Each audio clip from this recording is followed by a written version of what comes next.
वडोदरा के शिनोर से बड़ी खबर सामने आ रही है, जहां पर आज एक मोटरसाइकिल में अचानक ही आग लगी, जिसके मद्देनजर अफरा तफरी फैल गई। दरअसल शिनोर में रिया वेल्डिंग वर्क्स नाम की दुकान मौजूद है, जहां पर बाहर वेल्डिंग की कामगिरी चल रही थी। उसी दौरान मोटरसाइकिल में अचानक ही आग लगी।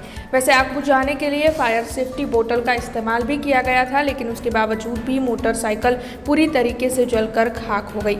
आग पर काबू पा लिया गया, लेकिन मोटरसाइकिल पूरी तरीके से जल चुकी थी। मारो गैरेज है मोटरसाइकिलનું અને હું સ્ટેન્ડની પિન કપાવવા માટે મોટરસાઇકલને આવ્યો હતો। હવે એમાં સ્ટેન્ડ કાપતા કાપતા ગ્રાઇન્ડરનો તણખો ઉડ્યો અને નીચે સેજ પેટ્રોલ જમ્યું હશે એટલે તરત પકડી લીધે અને અમારી કને આ ગેસનું એ હતું એટલે એનાથી અમે એ કરીને તાત્કાલિક એ કર્યું અને એ થયું ને મોટી દુર્ઘટના ઘટના બચી ગઈ। નહીં તો પેટ્રોલ વધારે વેરાયું હોત તો વધારે યથાર્થને ફાયર થઈ જાત। हमसे जुड़े रहने के लिए हमारे YouTube चैनल को सब्सक्राइब करें और नई वीडियो की नोटिफिकेशन के लिए बेल आइकॉन को दबाएं।